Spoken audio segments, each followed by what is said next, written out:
Oui, bonjour. Je voudrais vous parler ce soir de l'Afrique. Nous allons parler depuis quelques jours. Il y a des choses qui se passent au niveau de l'Afrique. Il y a des choses qui se passent au niveau du continent africain. Et il faudrait que nous en parlons aussi. Est-ce que l'Africain est sous-inconscient ou ignorant? Parce que c'est la question que je me pose. Comment est-ce que ce continent est arrivé à ce point-là? L'Afrique est le continent le plus vieux de la Terre. L'Afrique est le berceau de l'humanité. Mais l'Afrique n'est non seulement la poubelle de tout le monde entier, mais les Africains sont devenus des excréments du monde entier. Cela est dû à quoi? Nous pouvons simplifier la chose. Les Africains sont-ils conscients de ce qui se passe? Pourquoi les Africains agissent émotionnellement sans analyser? L'Afrique est le seul continent, je dis bien l'Afrique est le seul continent qui ne se respecte pas. L'Afrique est le seul continent qui accuse les autres.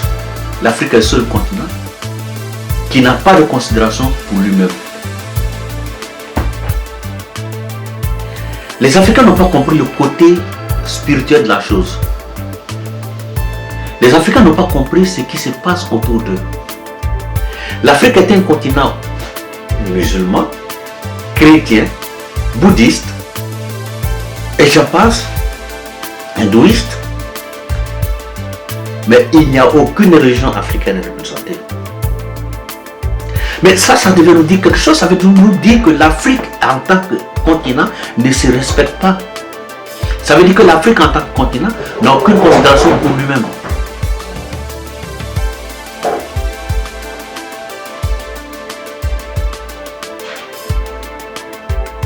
Ça veut dire que cette Afrique-là, elle ne se respecte pas. L'Afrique a été victime de l'esclavage. L'Afrique n'a jamais été dédommagée. Les Juifs ont vécu l'Holocauste. Les Juifs sont dédommagés jusqu'au dernier centime. Les Africains ont été traités d'esclaves par les Arabes. Au XXIe siècle, les Africains sont traités toujours par les Arabes comme des esclaves en Libye et dans d'autres pays du Golfe. Et on assiste à quoi? On assiste à des Africains qui, à longueur de journée, ne font que faire la publicité de ces pays. Il faut qu'encourager les Africains à aller dans ces pays parce que soi-disant aller y travailler.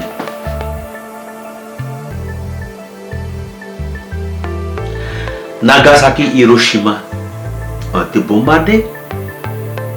Après, ils se sont repliés sur eux-mêmes. Ils ont essayé de faire quelque chose. Et jusqu'à présent, le Japon, tout le monde sait, c'est pas à moi de vous dire où le Japon est situé économiquement. Tous les malheurs de l'Afrique viennent des Africains eux-mêmes.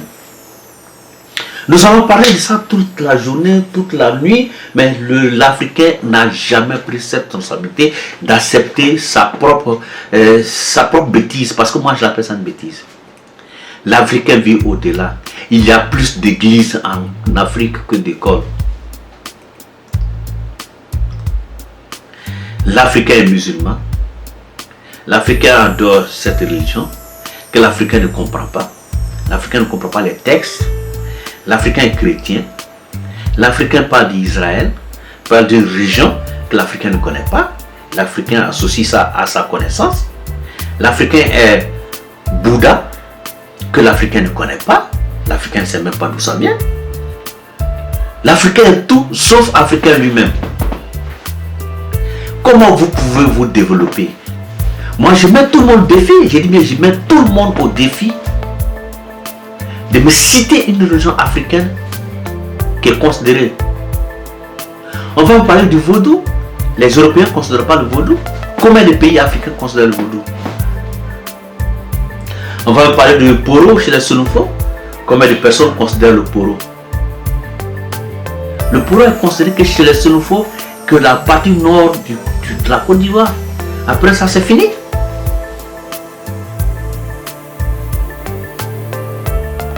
L'Afrique va se battre contre qui? L'Afrique ne se battra pas contre quelqu'un. L'Afrique doit se battre contre lui-même. Qu'est-ce qui pousse les Africains à toujours accepter ces mesures humiliantes? Qu'est-ce qui pousse les Africains à accepter ces genres de choses? Est-ce la faute aux Africains eux-mêmes? Je dirais oui, je répondrai par l'affirmation. L'Africain est le seul peuple ou la seule race qui a accepté de confier sa destinée à d'autres personnes. L'Africain est musulman, l'Africain est chrétien, l'Africain est bouddhiste, l'Africain est hindouiste. L'Africain a accepté les cultures de tout le monde, sauf sa propre culture. Participer à un événement dans son propre village est considéré comme ne pas être civilisé en Afrique. Qu'est-ce qui pousse les Africains à se haïr autant? L'Africain, c'est le seul peuple qui accepte tout le monde, qui sacrifie sa propre vie, qui sacrifie son propre frère pour satisfaire son étranger. L'Africain, c'est le seul qui dit je laisse. Nous n'allons pas parler de xénophobie, bien sûr, il ne s'agit pas de xénophobie. Mais est-ce que un Africain peut aller dans un pays quelconque? Je dirais même pas un pays quelconque, je dis bien sûr, que ce soit en Asie ou en Europe ou dans le monde arabe. Est-ce que l'Africain peut aller dans un pays, aller s'installer et faire la loi? Non.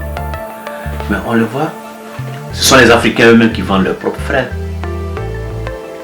Moi, souvent je me pose la question à savoir si l'Africain a été créé par le Tout-Puissant parce qu'il fallait créer une race humaine pour pouvoir servir les autres, ou c'est parce que l'Africain a accepté d'être comme ça. L'Africain, c'est le seul qui depuis, même si cette indépendance est contestée, mais depuis son indépendance, a toujours demandé aux autres, comme un bébé, qu'est-ce que je dois faire? Dois-je laver mes mains avant de manger? Il faut que l'Élysée donne le point de départ pour que je lave mes mains. Ou que ce soit les États-Unis qui donnent le point de départ pour que je puisse m'habiller. Ou pire encore, ce sont les institutions internationales qui doivent me dicter ce que je dois faire par jour.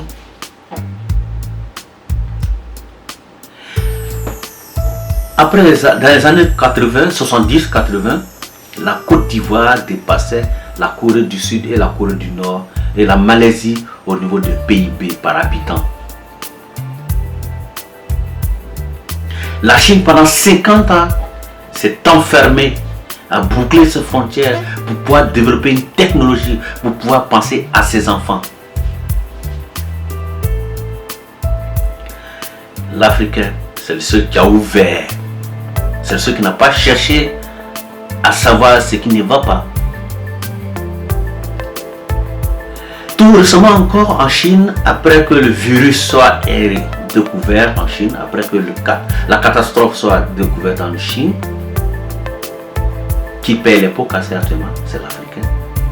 Mais allez-y au Congo, quels sont ceux qui sont installés là-bas? Ce sont les Chinois.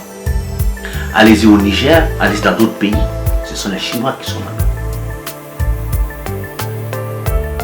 Il y a des avions qui viennent dans des pays africains, même pendant la période de crise de Corona, avec 250 Chinois à bord. Et quand nous regardons dans les rues en Chine, qu'est-ce que nous voyons? Ce sont nos frères qui sont maltraités. Et c'est toujours le même Africain qui laisse prouver à Dieu. Vous parlez de quel Dieu?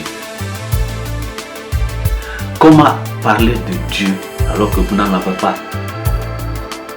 Qu'est-ce que l'Africain a comme Dieu? Nous allons partir tout doucement. On va partir avec la religion chrétienne. Jésus-Christ. C'est pas un noir. Est-ce que ça appartient aux Africains? Non. Comment sont traités les noirs éthiopiens en Israël? Tout le monde sait. La religion musulmane appartient-elle aux musulmans, aux noirs? Non. Qu'est-ce que nous remarquons? Ce sont nos propres filles, nos propres soeurs, nos propres mamans qui sont maltraitées dans les pays arabes. Quand on évoque ça, on laisse pour nous à Dieu. Quel Dieu? C'est comme si moi je vais chez le voisin, je le tape, puis je maltraite ses enfants, et je retourne et le voisin me dit, je laisse pour moi à Dieu. Quel Dieu? Dieu va faire une parole? Ah oui? Donc il va falloir que je parte chaque matin côté ses enfants, et Dieu va faire leur parole. L'Africain, qu'est-ce qu'on cherche? Vous savez, il y a deux choses qui m'étonnent. Et je me pose des questions à savoir si l'Africain est inconscient ou l'Africain est ignorant. Si vous allez sur les réseaux sociaux, vous insultez un Africain, en 2 minutes, vous avez 50 000 vues. Mais quand vous parlez du réveil de conscience des Africains, en 5 minutes, vous avez des pro ceci, pro cela et pro cela. Mais quand vous parlez évidemment de la prise de conscience individuelle, vous avez la réponse. On a faim, on n'arrive pas à manger notre faim. Pourtant, l'Africain, le vrai Africain, c'est celui qui va à une soirée, qui distribue des billets de banque. Le vrai Africain, c'est celui qui va à une soirée, qui achète des bouteilles de champagne. Le vrai Africain, c'est celui qui bouffe toute son économie en une nuit pour se faire voir, et le lendemain, c'est le même qui va à partir de 19 h demander de l'aide aux voisins. Le vrai Africain, c'est celui qui regarde son voisin, qui souffre et qui se sent à l'aise. Plus le voisin veut lui demander de l'aide, plus il est à l'aise. Le vrai Africain, c'est celui qui s'en fout de la souffrance des autres. Quand est-ce que nous allons nous réveiller? Quand est-ce que nous allons nous réveiller?